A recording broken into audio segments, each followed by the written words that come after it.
And now, it's time for another Dice Tower review with Tom Vasel.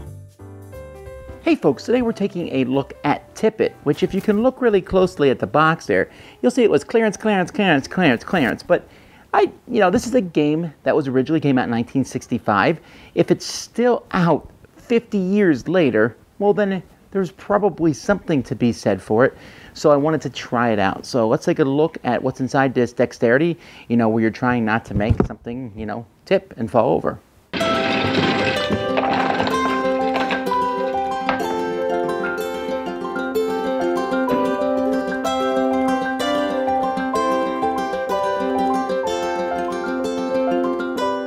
The first thing you do is you assemble the whole device. Here's the base.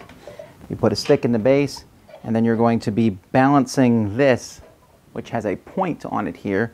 So it's going to balance kind of like in this thing. It looks kind of like a suction cup. Then on each of these, you're going to be placing a stick that kind of like snugly fits in there. And we're also going to put one more of these in the middle. All right, so let's pull out a little bit here. So that's where we're at so far. And then you're going to take these, and on each of these you're going to put 3 discs, alternating colors. Now it may look like there's only 2 colors here, but that's pink and that is orange, and they are different. So you hold this in place, and you're going to put these are just setting here. They're not attached really in any way. They're just, so you got to kind of hold it in place to put all 3 on, because otherwise the whole thing will fall over. Once I have all 3 on, the whole thing should be balanced. And there we go. Whew, makes you nervous. Then you put this piece on the very top. And this here is the balancing piece. That's the piece that if you knock off, the game will end and you lose. So you got to be careful.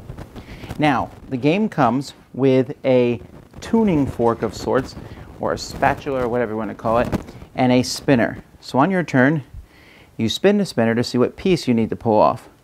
If you spin this one, you skip your turn. If you spin this one, you got to put a piece back on. But here, I need to get a red or a pink one off.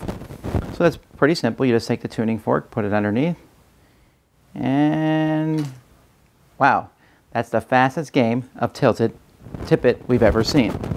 Let's try that again. Maybe I should, because when this falls off, the game ends, and where it makes it falls off loses. Let's see if I can get this pink one off here. There we go. Much better. But as you can see, every time a disc is off, the whole thing is counterbalanced. Maybe some time later someone's going to pull this green one off. And again, everything is very wibbly wobbly on this one. Sometimes you'll need to move a piece, and that piece isn't near the top, so you'll have to like take one piece off, basically, and place it on another one.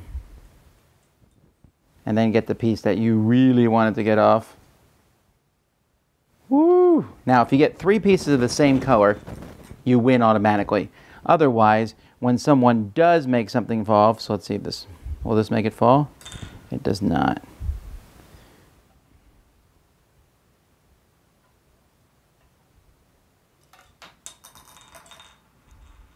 I'm doing much better now. As I get these pieces off, woo! Look at Vasel roll, baby. Okay, so when you make the Tippet piece fall off, then whoever has the most discs is the winner. Other than that, and it can't be the person who made it fall off.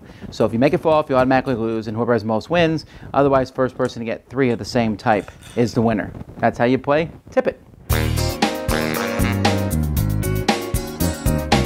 Now, I don't know what the original version of Tippet looked like. I imagine it looks something like the picture here, where it looks like in this picture here that there is 4 colors of discs. But you know what? I'll tell you what's not in this picture. Discs that look the same. Now, I don't have always the best lighting in here, but the red and the orange discs, or the pink and the orange, whatever color they are, they look phenomenally similar in every lighting that I've tried them out in. So there's that. And that's actually problematic. I would recommend not getting the game based on that alone, because you need to be able to differentiate between orange and pink, and squinting and looking isn't really that fun. The game itself is a balance style game, which is fine. That spinner is ridiculous. To have a turn skipped because you just spun it and skipped it, or to have to put one back. Why is a spinner even in this game? Not to mention that spinner is horrific quality. The gameplay itself is fine. I mean, you're taking that little tuning fork spatula thingamabobber and pulling stuff off. That's intriguing and interesting. Here's the deal. There's a lot of these balance games, very popular Jenga, and many other games out there that are in the same niche. This is a very crowded niche. There's probably 100 of these balancing style games. And yes, yay, Tippet lasted 50 years, so good for it. But, this one is, I mean, the spinner, the bad colors, and I don't know, it falls over very easily, which is fine. And there's some tension, which is fine, but when you spin and it says grab a green one and there's only one green one, you just have to do that one. And if it's going to make, I don't know how to explain it, there's fewer choices in this one. It doesn't feel like it warrants still being in print. So when you see this, you can say, wow, that's cool. I bet my grandparents played that game. Fantastic. But let's leave it in their era. Dice Tower Judgment, outdated. Thanks so much for watching the Dice Tower videos. Find more great videos and reviews, as well as our top-rated audio podcast at Dicetower.com. You can also find other great shows at Dicetowernetwork.com. I'm Eric Summerer, and you've been watching The Dice Tower.